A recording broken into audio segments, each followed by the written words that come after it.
Out to the Planning Commission this evening, February 28th, 2023. It is 6 p.m. Call to order. Roll call.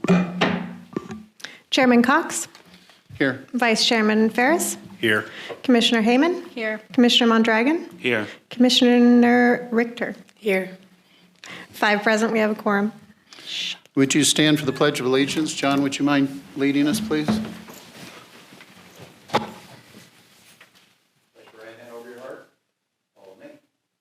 Pledge allegiance to the flag of the United States of America and to the republic for which it stands, one nation, under God, indivisible, with liberty and justice for all.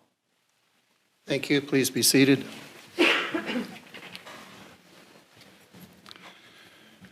We need to do one housekeeping item here. So we need to elect a chair and a vice chair. Do I have a nomination for chair? Commissioners, this is your job. Well, Warren, I suggest that we keep the same chair, so I would nominate you to chair. Do we have any others that feel differently? Then I would nominate Bill as the vice chair. Is that okay? Do we need to roll call? All in favor? Aye. Motion carries. Thank you. Thank you for your indulgence. Okay, moving on. Do I have an approval for the agenda? I'll move. I will second. Chairman Cox. Aye. Vice Chairman Ferris. Aye. Commissioner Hayman. Aye. Commissioner Mondragon. Aye. Commissioner Richter. Aye. Oh my gosh. I know, I have my voice today too. Thank you. Motion carries. Approval of the minutes. I will need to abstain. I was not here at that meeting. Do I have a motion and a second? I will second. Okay. Vice Chairman Ferris. Aye. Commissioner Hayman. Aye. Commissioner Mondragon. Aye. Commissioner Richter. Aye. 4 ayes, 1 abstain. Motion carries. Thank you. Moving on to the public comment item of the agenda, persons wishing to address the commission on matters that are within the commission's jurisdiction and do not already appear on the agenda may do so at this time. Pursuant to the Brown Act, the Planning Commission may not take action on an item that does not appear on the agenda. Speakers are limited to 5 minutes. The public comment section of the agenda is limited to a total of 1 hour. Each speaker is asked to provide his or her name. Do we have anybody here in the gallery or on the phone that would like to address the commission?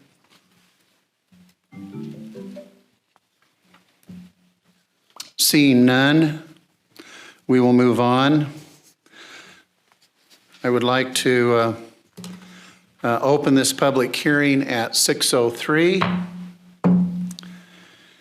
It is a parcel map waiver, 23-01, request for a partial map waiver to create 2 parcels, APN 509-020-22. Staff report. So this is a request to divide the one parcel that is 11.36 acres into 2 parcels. This is the property that was originally the Walmart. So it's 900 South China Lake Boulevard. They're applying for a parcel map waiver because the site is fully developed. All the existing infrastructure and site improvements are in. The existing use is general commercial. It's in compliance with the general plan and the zoning designation. This would just be creating the 2 parcels to support the Tractor Supply and the CubeSmart that are currently in the location. This is a map to show you what that split would look like. So it's parcel A and B. The CEQA for this is a common sense exemption. The only conditions that staff is asking for this, which Travis here can elaborate if necessary, you'll find a supplemental resolution that's included in your packet here, is the CCNRs, so just to make sure that the property is maintained through the CCNRs, we'd like to see that completed. And then also, there's some improvements that Travis would be requesting. Do you want that? On the property. So there's minor repairs for the cracking to the entrance on China Lake Boulevard. And then there's a map that depicts exactly where that would be. But that's the only thing that staff is asking, just to clarify. And the applicant is here, and Travis is here if you have any specific questions about this. And that concludes my staff report. So I'm making an assumption with this division of line, both the building and parking structure, that each property owner will end up maintaining only that portion of the parking lot landscaping? That's all dependent on how they word the CCNRs, but that would be a logical assumption. So with that, the major area that we've seen complaints over the entrance, to which the gym already completed their code case to update the south side. So the only thing that we're really asking for is some minor crack filling and pothole repair for the entrance in front of Jack in a Box. That's the one that we see the most traffic in, and that's the one that we've received complaints on. It's nothing that I think that we need to hold anything up for. It's just something so it's in good working condition, especially if, I don't know if they're planning on selling both pieces or if they're planning on still renting them, but it would be prudent to have that fixed before it's sold and another owner takes ownership of it. You're talking about Bowman. No, No. talking about off of Jack in a Box. If you look at the map that's included in your, Look at your screen. or if you look at your screen, you see where Jack in a Box is? You see how the division line? Yeah, I see where the red line is. Yeah, so the southwest, southernmost line running northwest or southeast, depending on which way you look at it. That southern portion, which I believe is it parcel A or parcel B? It's parcel A will own that portion of the entrance, and it's got a shared use access agreement through the legal descriptions, as you can see. Yeah. It will essentially allow that to be repaired, so that way we cease getting all the complaints from people that think the city owns it. Okay. Representative from Tractor Supply, who wants to speak today? While you're getting up there, Commissioner, comments? I don't have any comments, just was curious, should that not be stipulated in the CCNRs, or is that? So what will be stipulated in the CCNRs is how they plan to do the maintenance, how they plan to divide it, what they plan to do. As far as what needs to be fixed, no, it doesn't. Okay. That's not typically stipulated in CCNRs. Typically what's stipulated is cost sharing, where the boundaries are, what they're responsible for, things of that nature. Well, how I'm reading this is parcel A, the property line comes over here as the northeast portion of that access as well, but it's a benefit to both parcels. And so is that something that you're working out with both, with the parcel B owner? Well, right now it's the same owner, so it does make sense to fix it before they're parceled off, so then it's not a maintenance issue per se. Okay, separate and ordinance. you're okay with doing light maintenance on that access on the north side or the east side? If that's what y'all need done for us to get our parcel split, yes. Well, seeing as how it's part of your property, I'm just curious how you're Yeah. working with parcel B. No, they own. It's, yeah, it's same ownership. Oh, but you're from Tractor Supply, right? We own the full parcel. Oh, okay. Yeah. Okay. All right. Then that gives a little more clarity. Commissioners, do you have any other comments for her? Okay. Then I guess you have a handle on it. See, I knew I could get you up there for something, right? One other comment, just for your guys' knowledge. When Tractor Supply was put in, there is an ADA accessible path from the roadway to Tractor Supply as well as CubeSmart. So both parcels will have access to a dedicated roadway that is ADA compatible. So it was one of the other things we looked at just to see. Not that it needs to be a requirement for it, I just knew it got asked last time, so I wanted to make sure everybody knew that they do have a updated ADA path of travel. Thank you. Do we have any public comments on the division of the property? Thank you. I request a motion for approval of waiver 2301. So move. Second. Chairman Cox, Aye. Vice Chairman Ferris, Aye. Commissioner Hayman, Aye. Commissioner Mondragon, Aye. Commissioner Richter. Aye. 5 ayes, motion carries. See, it was that easy. Thank you. So at this point, we'll close the public hearing at 6:11. Moving on to our item 2, discussion and other items. Conditional use permit 2301, AT&T Tower, an application for consideration for a cell tower located at 1350 South Down Street, APN 509-030-01. Staff report. So this is an application for a new cell tower. The cell tower is planned to be 98 feet tall, and it would consist of a walled cabinet and generator enclosure as well. It will be disguised as a pine tree, which will fit in nice in our desert landscape, as pointed out by our commissioners. So the existing site is Daycare, isn't it? it's a church, so it's institutional zoned. And then there's the fire, the Kern County Fire Department is in front of it. So there's, it's recreational zoning, and then general plan designation is institutional church. The surrounding area is obviously residential.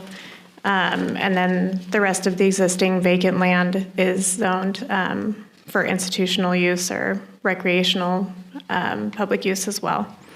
So California cities are limited in siting cell towers through federal and state regulations. However, the Federal Communications Commission, so FCC, regulates radio frequencies and emissions for public health and safety.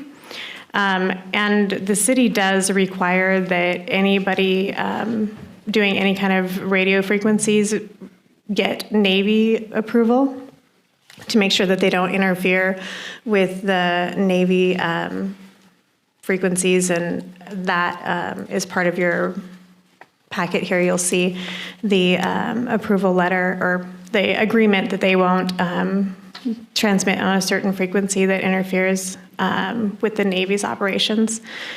So, and also included in your report is the FCC compliance, and so it shows the safety levels for the radio frequencies in regards to the surrounding property uses, and that whole packet is included in here.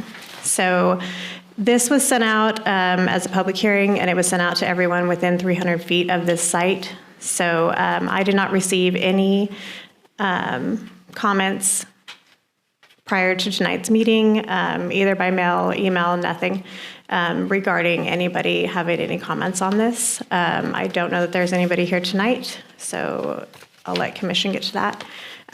This also does kind of qualify for a CEQA exemption under Class 3. I believe that the applicant may be calling in through the WebEx, but I'm not sure. I don't see. Yes, I'm here. Okay, so if you have any questions, Jerry is on the line, and you can talk to him and ask him any questions. Other than that, that concludes my staff report.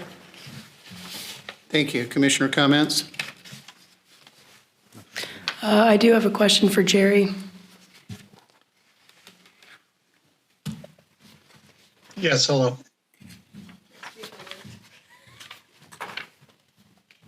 Can you hear me? Sorry, I had microphone Yeah, issues. she's trying to turn her microphone on so you can hear her. Oh, okay. I thought it was on my end. Okay. Reviewing the report from Fox Hill, it indicates that there are some signage that you're gonna request, but not fencing. Is that accurate? Yes, signage is required on all cell towers, at the base of the tower, just to let anyone know who's close that, going up the tower is not a good idea because there's electronic signals going on at the top. But you're not going to, We you do have don't, we do have a fence, or we have a wall actually around the base of the tower proposed. okay. And then, is there a specific reason that this location was chosen? Yeah, a number of reasons. Primarily on the fact that AT&T has a large gap in their network in this part of Ridgecrest, and then in looking at available properties, we typically look for commercial, industrial, or non-residential properties as a general rule. So this was institutional zoning that we viewed as more favorable, than, I guess, than the residential zoning. So that's why it was selected. We also had a property owner who was interested in a long-term lease agreement. And would that be from the church or the fire department? Or can you not The say? church. Okay, The fire department is a separate parcel. thank you. The only other thing I'd add for the commissioners, although it's just a discussion item at this point, is one of the concerns the Navy had was frequency that was not going to be used. You'll notice it on our back page, that AT&T agrees not to use the 3.45 and the 3.55 frequencies. So for me, I don't have any other questions. Commissioners, any other questions? John? John Kersey, the Community Planning Liaison Officer for Naval Air Weapons Station China Lake.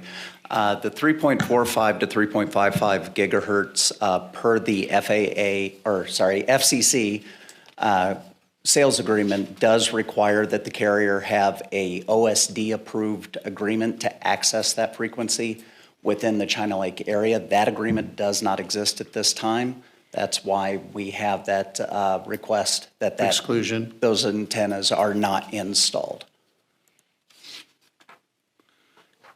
Okay. And the only other question that I have is, I assume, is the city involved in inspecting the footings or foundations in relationship to your tower? Yes. Okay. So the AT&T will meet all current building requirements. Correct. Okay, thank you. Commissioners? If not, that's all we need from you, Jerry. Thank you. Thank you. Let's move on to our item number 3, a housing element scoping meeting, housing element updates, public outreach scope. We'll turn it over to staff to kind of let you know the efforts that they made to invite the community here today. So good evening. We are joined tonight by our consultant, Isaac George, and he has been hired to assist us with starting our housing element process. So I'm going to let him take over and tell us about how we're going to start. Thank you very much, Ms. Porlock. Mr. Chairman and members of the Commission, it's a pleasure to be here with you today, trying to explain what we will be doing as part of our 6th cycle housing element preparation in compliance with Housing and Community Development's requirements, which is basically the state housing law and the city's own zoning and general plan requirements. So anything, because the housing element is a part of the city's general plan, any other ordinances that we prepare related to it must be internally consistent and compatible so that there are no disagreements between any part of the documents. as we are engaged to prepare the next housing element, the first thing that comes to mind of paramount importance to the state is public participation. And at tonight's meeting, what we are going to discuss is the type of public participation that we would like to elicit from the public. I know the city planner has contacted several interest groups meaning those having an interest in the housing sector, the development of housing for all sections of the community.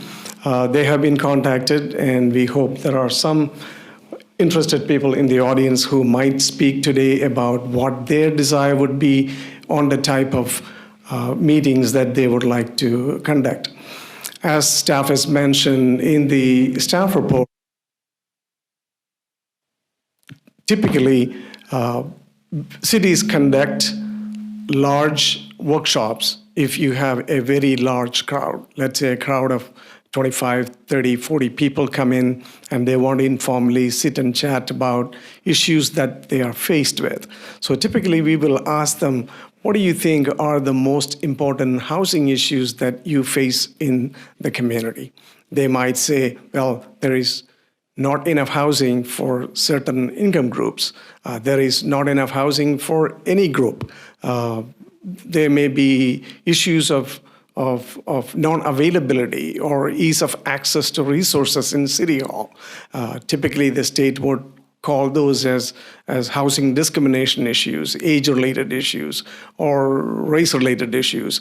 And it's just all-encompassing gamut of things that the state wants the cities to address, that housing is available for, quote-unquote, all income groups within the city.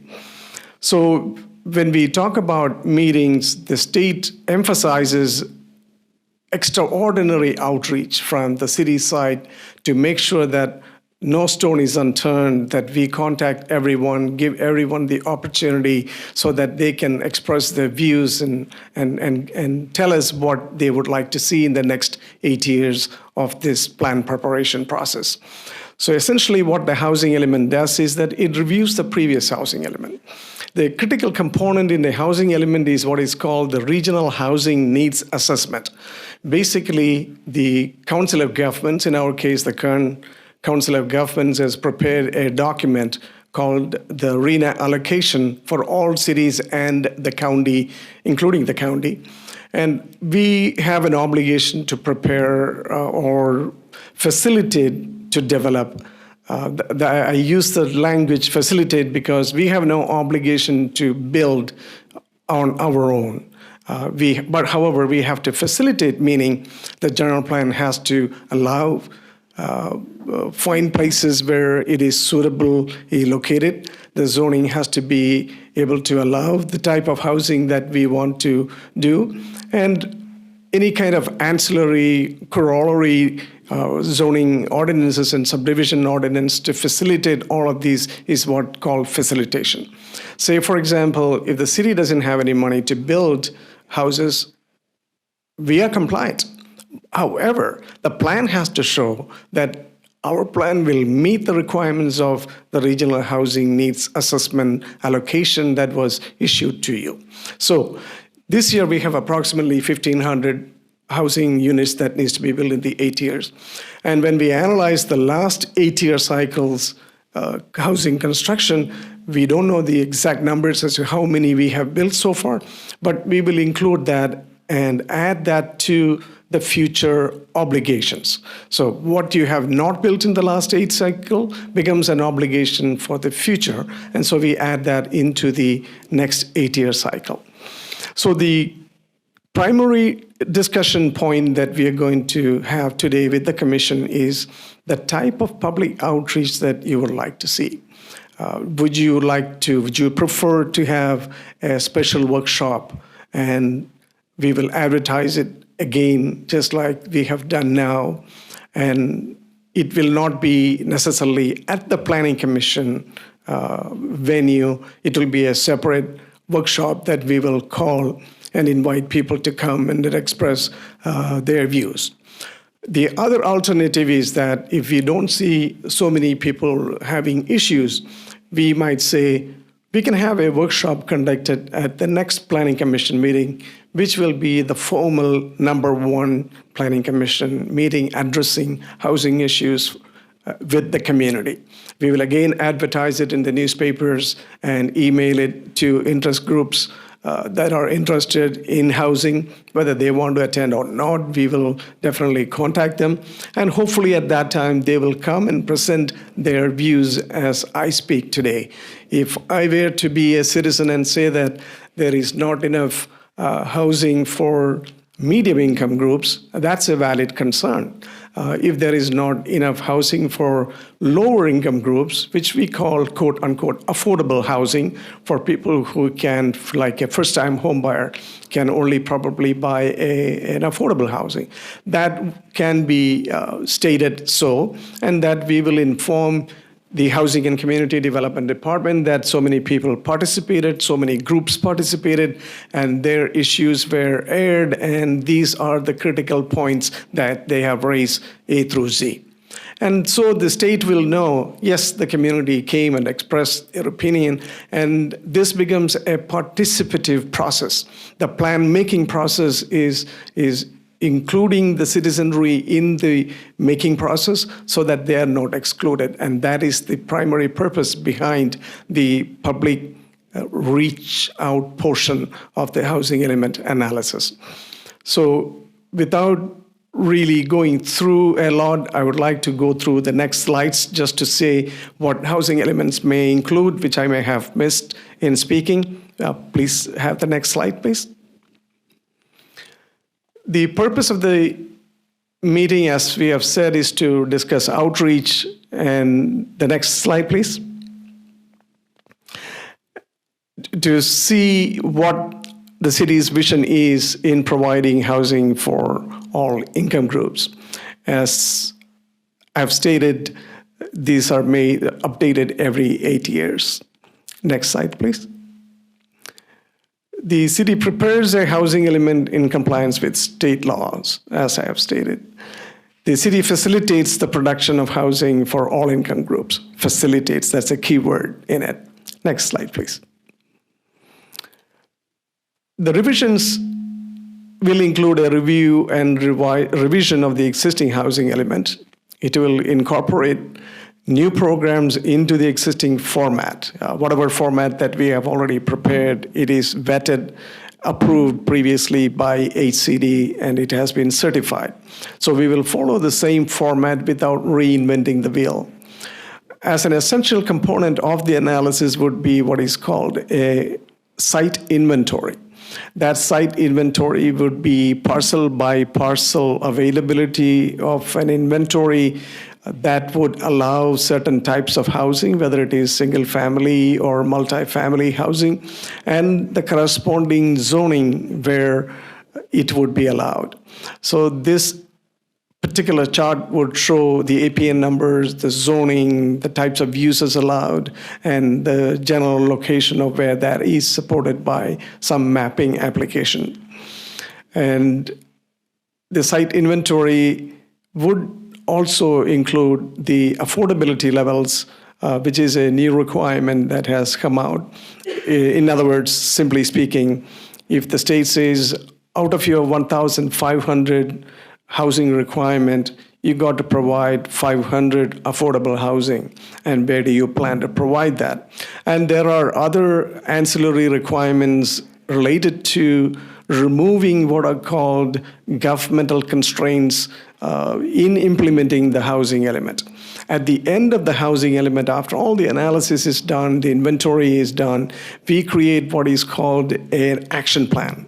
And the action plan will state specifically, numerically, 1 through 20 different programs that we will undertake. For example, one may be the amendment of the zoning code, which will define what affordability means, or affordable income housing would be, or in many cases in the past, the definition of what a family was very different, what a family is for HUD as well as HCD. So we had to make sure that the definition of family is compliant in the zoning code, similar to the federal and the state requirements.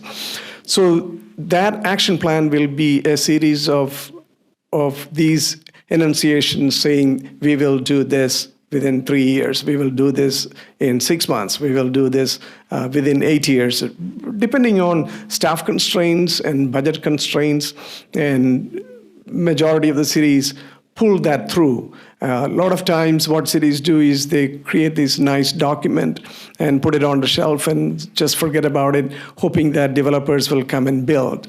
But that doesn't always happen. But inherent within our responsibility is to occasionally look at and see whether or not we are implementing the programs that we have promised. So that is actually the implementation aspect of the action plans. So we will also have to, at some point in time, report that. And as the city planner knows, every year, at the end of the year, we will create what is called an annual progress report to the state. Every city and county provides an annual progress report to the state saying what we have done within that year. Do we have another slide? So from public workshops to drafting the housing element, providing public the ability to review it, and we will in consonance with it do an environmental analysis. Typically the environmental analysis for these kind of operations are very minor.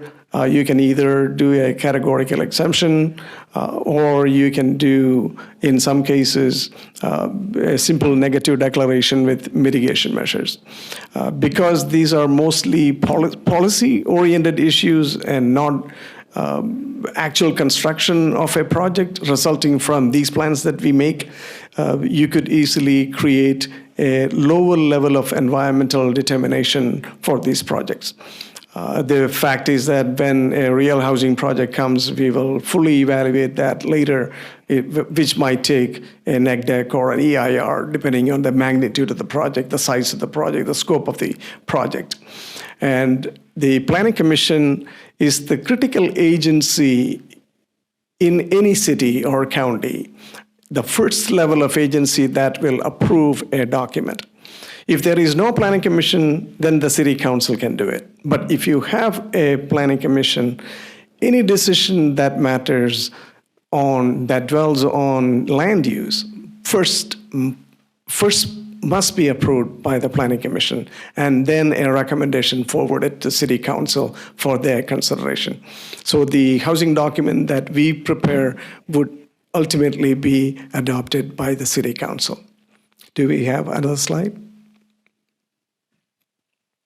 So from public participation to public input to public review becomes the core part of what the commission would be discussing today at the end of my presentation and advising staff on what type of meetings would you like to do.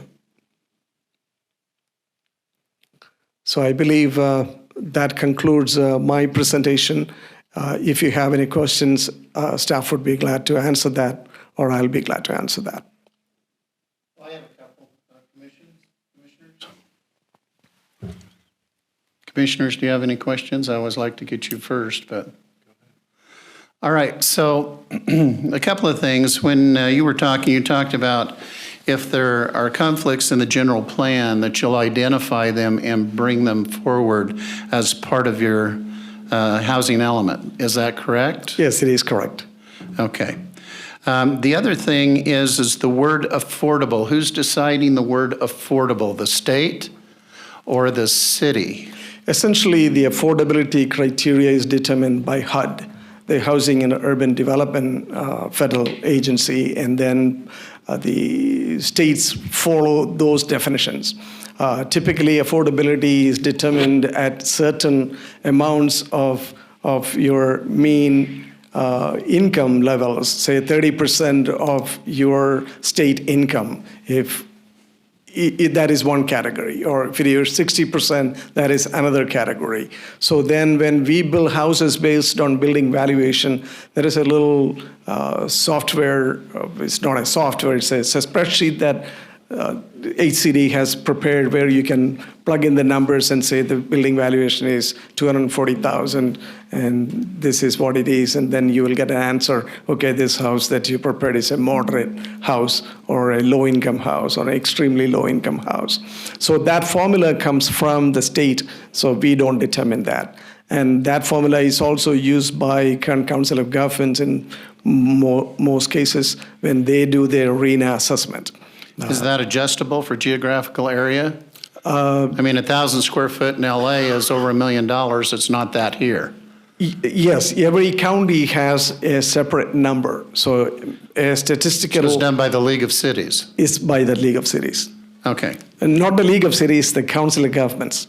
okay. Like Concord or Bay Area Association of Governments, there are different names and acronyms that they use. Okay, so the only other thing that I see is that the Planning Commission can work on zoning so that there are zoning areas that would allow, whether it's multifamily or single family or whatever it is. But some of the language that you were using kind of indicated that we had to provide. And so I guess I'm asking, through this state program, are they offering grants or special financing to developers or builders for low to medium income housing? There are financing available, and if you ask me frankly, the problems with the housing law and the housing situation with the state is that there is not enough funding that comes through to build any type of housing from the state. There is what is typically called tax credit funding. It is a competitive application that you have to submit. Just because you have a good intention to build 100 affordable housing units doesn't mean that you will automatically get that tax credit from the state because it's a competitive funding mechanism. Sure. So the problem with the housing sector is that there is not enough money coming from the state or the feds to be able to build. Cities, we have no obligation to build because where do we get the money from? With the demise of the redevelopment agencies, which was killed, cities pretty much went dry. Right. There was no, the flexibilities that the cities had in being able to fund affordable housing literally vanished. So there are other methods that are coming along with tax credit programs, infrastructure grants to facilitate that. There are other kind of programs that the state has introduced. Some have had success, but in general, there is not a whole lot of money that is going to come here from the state to build houses. Okay. All right, I just was trying to make sure that through, even though we have to do this every 8 years on our housing element, that through this process, we're not committing to the state to provide if we're unable to provide. We're just providing an opportunity. You're absolutely correct. Okay. You're absolutely correct. We facilitate. That means your general plan should succinctly and clearly promote housing opportunities for all the people. And besides us, in the olden days, what is called the Euclidean zoning, the cities used to do zoning, single family, multifamily, commercial, industrial, and that was pretty much it. But nowadays, the state is pretty much legislating for you. They are saying now with the new legislations, SB 2(9)s and others, and some new legislations, a single-family lot can automatically subdivide it into two. They don't need your permission. Right. A granny flat, or remember, when you had granny flats in the olden days, cities were always fighting whether we should allow or not allow. Well, it's almost a given nowadays. If you have space, if somebody comes with a plan, yes. The new requirement for ADUs, cities have to prepare. In fact, we will face that when we prepare our document. We will have to have our laws amended to allow accessory dwelling units, which should be approved in an administrative manner, and the cities should facilitate providing them plans which are prepared by the city. Right now, I'm working with the city of Arvin, and there is another consultant hired just to prepare the ADU plans for the city. I'm the housing consultant, but there is an engineering consultant working on designs. So they are preparing 3 different designs. One is probably 500 square feet, one 800 square feet, and another one 1,200 square feet. So if somebody comes and says, yes, I would like to do a 1,200 square foot additional house on my single family lot, and I have enough space to put that on, all you have to do is just sign it off administratively and say, yeah, pay the building permit. And in fact, even for that, some types of fees are also exempt, like impact fees that generally we talk about. For some of these second units, some fees are exempt. So the state is getting into a mode where they are telling us what to do. You know, the single family concept is kind of almost eroding. It's no more one single family house unit on a lot. The concept has literally changed. So we have to oblige when the state tells us to do certain things, but at the same time, to answer you, yes, we facilitate, to provide for housing, to enable construction on a lot. But if we don't have the money, we don't have to build it. I mean, that's the sad part. With all these work done, millions of dollars spent, grants are given to cities to hire consultants like me to do this work. But ultimately, the money doesn't flow through where you need to build. And that's a future question that the state must address. Okay, thank you. Commissioners, any other thoughts or comments? You want Heather to turn it on for you? Oh, I got it. Can you turn it on? I know, I batted it the right way, I figured it out. So on the, I lied to you, did you turn it off? So, you talk about having the plan and then having kind of an implementation plan, but the state fundamentally doesn't have any teeth to fine you or punish you if the implementation doesn't go through, is that correct? The implementation happens if the right circumstances occur. Okay. That also would mean that you have enough staff to be able to execute these things. Got it. I mean, a lot of small cities just have no staff to execute these things, and that could be an impediment. Cities don't have the monies to execute certain things. In that case, yeah, there could be certain exemptions. But a gross negligence on the part to implement the action programs, let's say, for example, one of the action programs is to rezone land that would permit for higher density from R4 20 to 30.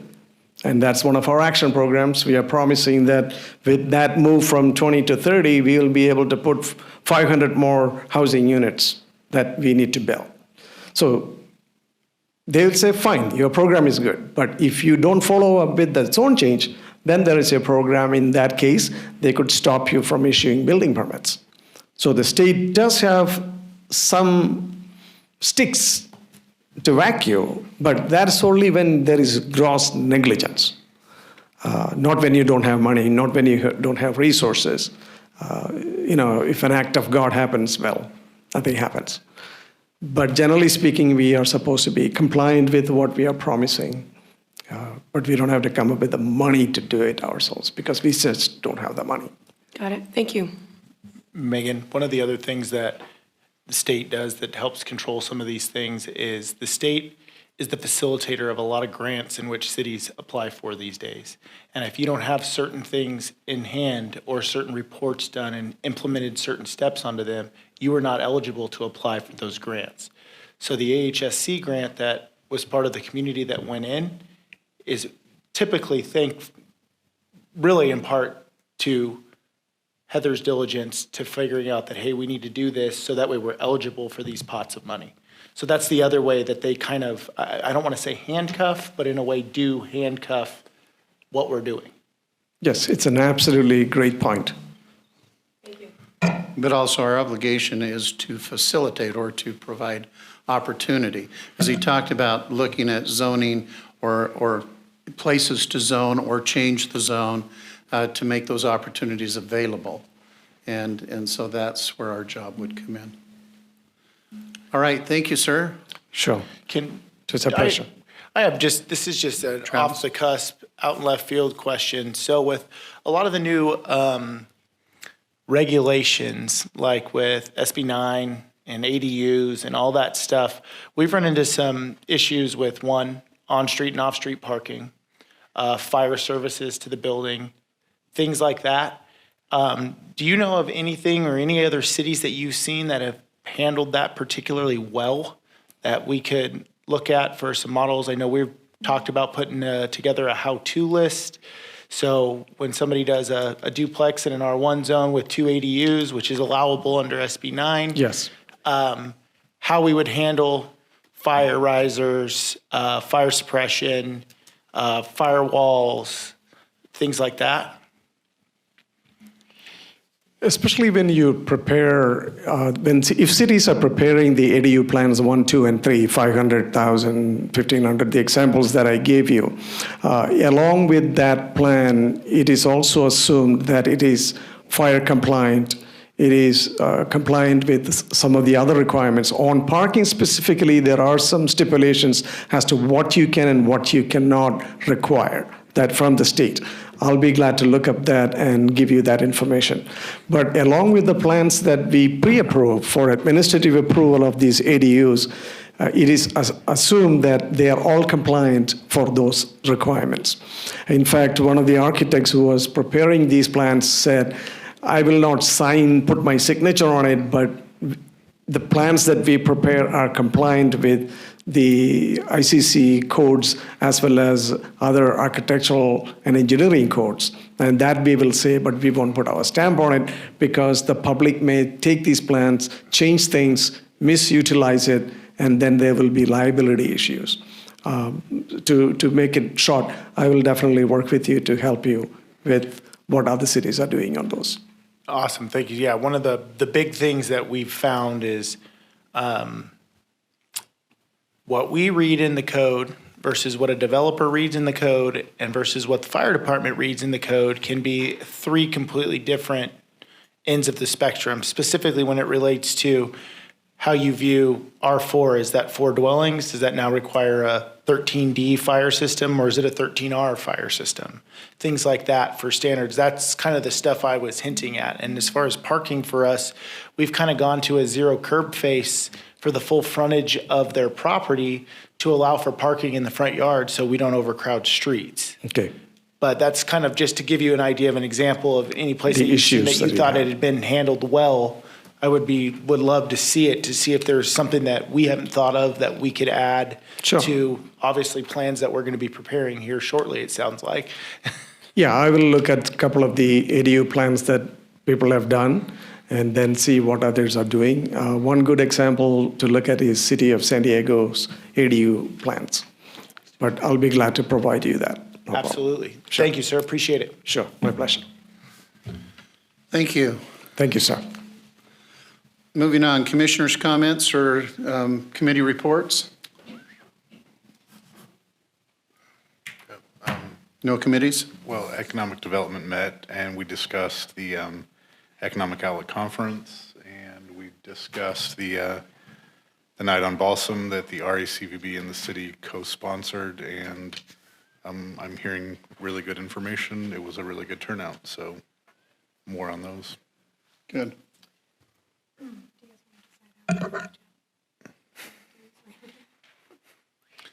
You mean as far as the resolution?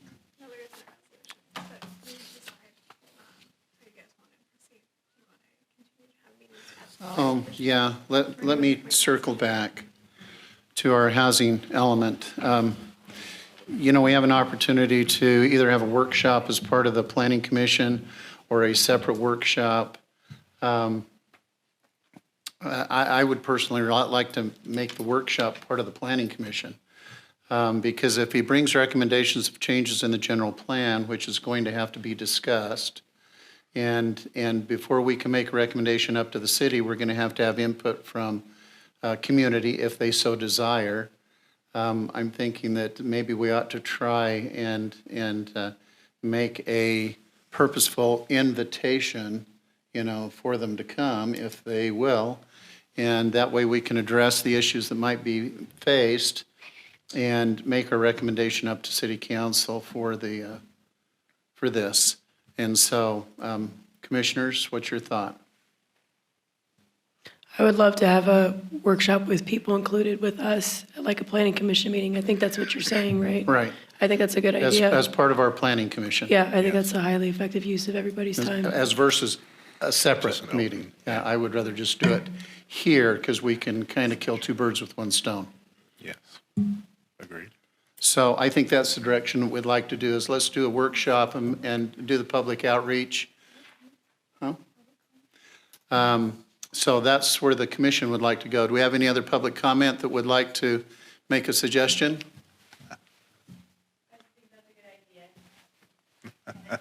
Come up and give me your name. That way we can pick on you. No, I'm just teasing. I'm Megan. I'm one with the city. I think that's a good idea to have it in conjunction with the planning commission meetings. Just from my perspective, as we're having pool town halls and other things, I think keeping it focused would be good. That's just all. That's me. Thank you, and I appreciate you being willing to come up. Any other comment? Okay, so the recommendation from yep, come on up. Speak now or forever hold your peace. My name is Stephen Haleman. Do I have to pronounce my last name? Yeah? Good? All right. I think that's a great idea. I also think there's a lot of organizations like social programs, churches that would really want to hear about this as well, because I know they have been helping out a lot with rentals and paying double deposits, because the major problem, I think, with housing, this may be off topic a little bit, I like to rant, sorry, is credit scores. People with terrible credit. So what a lot of churches, as well as Women's Center, we offer incentives to these landlords to pay double deposits to kind of waive that, because a lot of them have great work ethic, they work, it's just that troubles, COVID happens, exactly. So I don't know if that would be implemented in this housing plan or something about credit scores, because that's the big issue that I run into, honestly, with helping people find housing. But yeah, I think outreach with the churches, because they are the ones kind of helping pay bills too. So, and that's all I got. Yeah. Thank you. Yeah. I would kind of just add to that. I think one of the other big things that's hard, and maybe, I'm sorry, I totally forgot what your name was. John, yes, Stevens. One of the big things that I've seen with a lot of people that I know that do have rentals is how hard it is these days to evict. So, and if you have trouble getting somebody out, people are hesitant to allow people in, right? Right. One cause has a different effect. So, I don't know all the ins and outs of eviction. Like I said, I just know some horror stories with it, but that's something else that I think is a brutal component of this, but a necessary component as well. So, Well, and I think it comes back to the providing the opportunity, but it's still back to either the developer or the landowner that does it, because you have lots of factors that affect rentals. Or multifamily. We have an artificial bubble that's going on right now because we have the contractors on base. When that work is done and those homes come back to the community, instead of being short, we're going to have a surplus. You have situations during COVID when the government mandates you cannot evict, but they don't have to pay rent either. So somebody's got to pay that mortgage. And so the landowner or developer has to take all of that into account on their risk, let alone a 3-month eviction process. And so we hear you in the aspect of people that don't have credit, and it's nice that churches are willing to kind of back them up a little bit. And I don't think that it's afraid that they're not going to work. It's just the process. And that's something that can't be legislated from here. as far as what the private individual does or does not do with their property. So, okay, having said that, we've got a plan, right? Our consultant has a plan? Yes. Thank you, sir.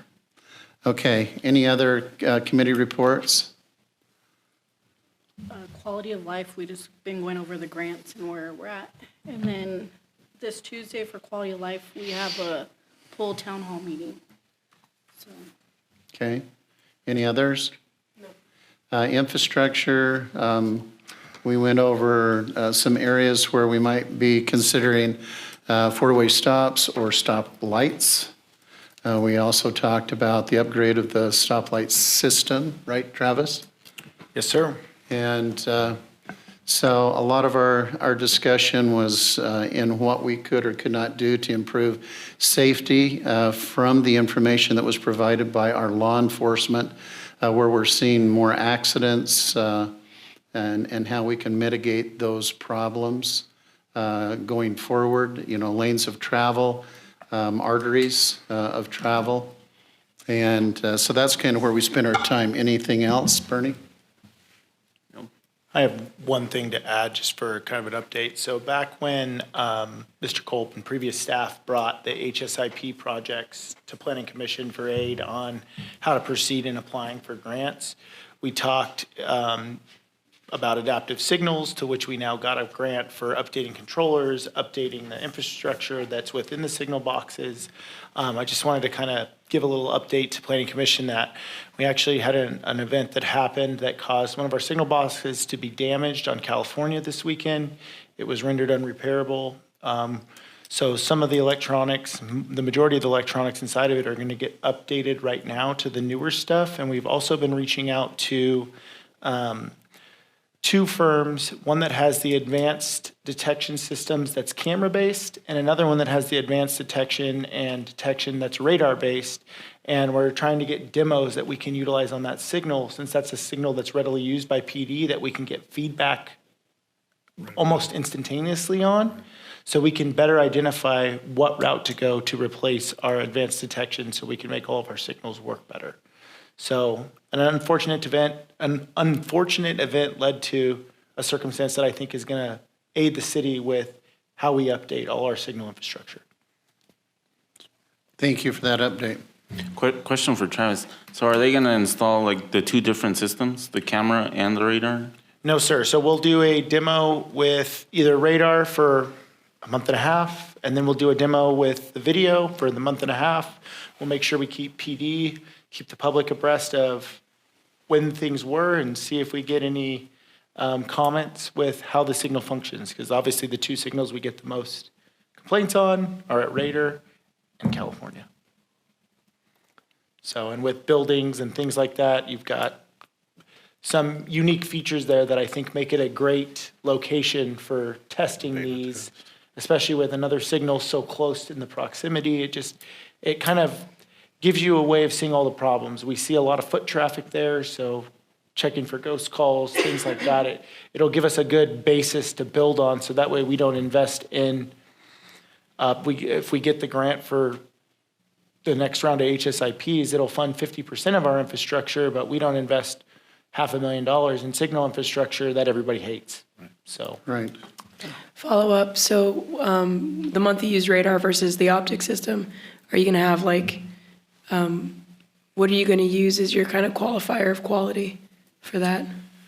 So the qualifier for quality will basically be majority of, one, our interaction with it, our ability to adapt with it and control it, make changes on the fly if we see an issue, how it functions in heavy use, how it functions in light use, probably look at traffic counts and wait times while we're there.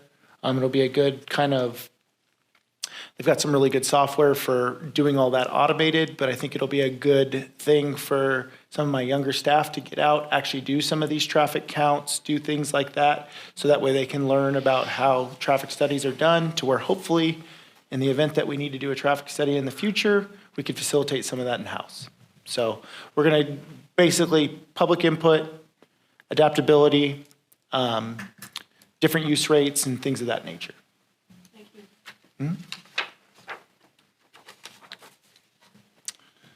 Okay, thank you. We have a staff report on our annual progress. So I'm still working on our annual progress report, but I'm going to present that to council because it is due April 1st. So it will go to council before it will come to you guys. But I did want to give you guys some preliminary numbers just on builds or actual occupancies for last year, just to kind of let you guys know what it looks like so far. So for certificates of occupancy for single family, it looks like we had about 51 houses. The interesting one is multifamily. So this is the result in majority part to SB 9, which is the lot splits for single family.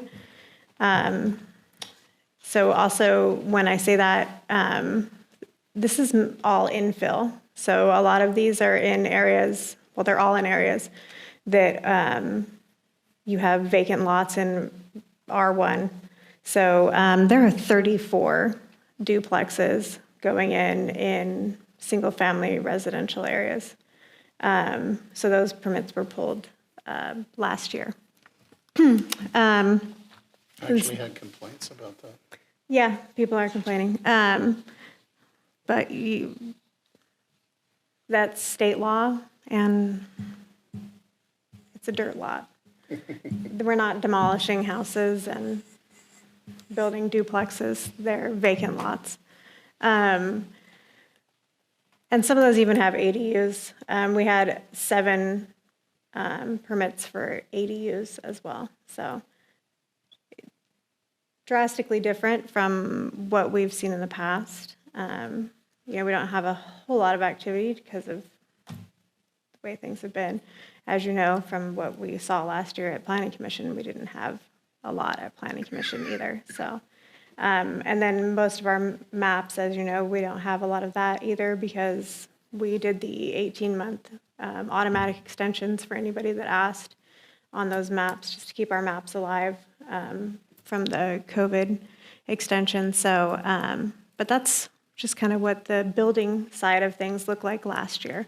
So just so you guys all know. But I will bring at the end of March the actual annual progress report, which will give you guys a lot more detail, obviously, of what we all did and what you guys did last year.